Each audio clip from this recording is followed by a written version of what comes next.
మన సిఎంఆర్ జ్యువెలరీలో శ్రావణ స్వర్ణోత్సవం అన్ని రకాల 22 క్యారెట్ హాల్మార్క్ బంగారు ఆభరణాలపై గ్రాముకు 888 రూపాయల వరకు తగ్గింపు.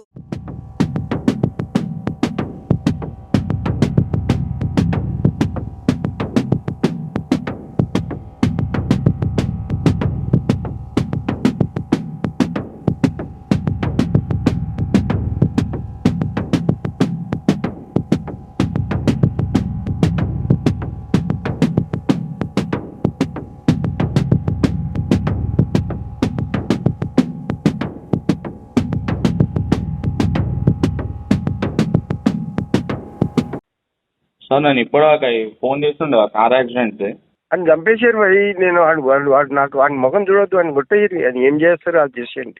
అది కాదు సార్, ఇప్పుడు ఇదైతే ఏదైతే ఉందో కనీసం ఇప్పుడు బిల్లు ఇది కడితేనన్నా మేము వేరే హాస్పిటల్ ఏదన్నా అక్కడ సజెస్ట్ చేయండి, అక్కడికన్నా తీసుకొని వెళ్తాం సార్. నాకు వాడు ఎందుకు తీసుకుపోయిండో బండి నాకు తెలియదమ్మా. మేడం దగ్గర దించేసి నేను వస్తుంటే అయ్యింది అని అంటున్నాడు. అది పార్క్ లో కార్ పార్కింగ్ లో గుద్దినంటాడు. కార్ పార్కింగ్ లో గుద్దలే సార్, మెయిన్ రోడ్ మీద, అది చర్చ్ దగ్గర రోడ్ మీద గుద్దిరంట. అక్కడ ఉన్న వాళ్ళు కూడా పట్టుకున్నారు కదా సార్. తోడు పెద్ద శని. నా కార్ కాస్తే ఉండదు. 5 లక్షలు 10 లక్షలు లోడ్ పెడతాను నేను.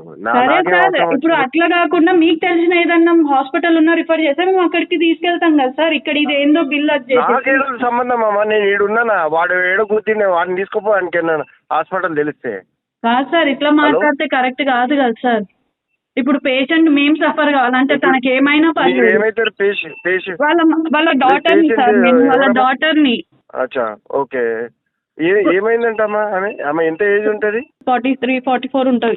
హెల్త్ ఏమైనా ఖరాబ్ ఉండేనా ఆమెకి? డ్యూటీకి వెళ్ళేసి వస్తుంది సార్. ఆమె రోజు పని చేస్తేనే మా ఇల్లు నడుస్తుంది. అట్లాంటిది ఇప్పుడు ఆమెకే ఇదైతే మేము ఎవరు చూస్తారు సార్? ఇప్పుడు నేనేం చేయాలా తల్లి? మీరు ఉన్న వాళ్ళే ఇట్లా మాట్లాడితే లేని వాళ్ళం ఎట్లా మాట్లాడాలి సార్ మేము? అదమ్మా ఇప్పుడు నేను ఏం చేయాలంటే మీరు వేరేదేదో మాట్లాడుతున్నారు. నా టెన్షన్ నీకున్నది నాకు. ఇప్పుడు ఏం చేయాలంటే సార్ మీరు ఇక్కడ వస్తారా సార్? ఇప్పుడు నేను ఈడ ఉంటా కదా వచ్చేది. నేను ఈడున్నానా? ఇక్కడ పోయిన సంగతి కూడా తెలియదు నాకు. మీ పోలీసు వాళ్ళకి మీ పోలీస్ కంప్లైంట్ ఇచ్చుకొని అప్పచెప్పేసారు. దరిద్రం రాకుండా సరిపోతుంది నాకు. అట్లా కాదు సార్, ఇప్పుడు వీడికి డిశ్చార్జ్ చేయడానికి బిల్ అన్న కట్టాలి కదా సార్. ఇప్పుడు బిల్లు కట్టుకొని మేము పోలీస్ స్టేషన్ లో తిరిగి మా కారుని తెచ్చుకొని ఇవన్నీ నేను చేసుకోవడానికి నాకైతే టైం లేదు. ఆడికి ఏమైనా అవసరం ఉంటే ఆడికి చేయమనండి, లేకపోతే అది మీద కేసేసి బొగల్లో పెట్టండి. అది కూడా కాలేదంటే అని చంపేసేయండి. ఇప్పుడు 4.5 lakhs రూపీస్ అంటారు సార్. ఇక్కడ 4.5 lakhs 10 లక్షలు కూడా అవుతుంది. ఆడు ఏం తెచ్చుకుంటాడు?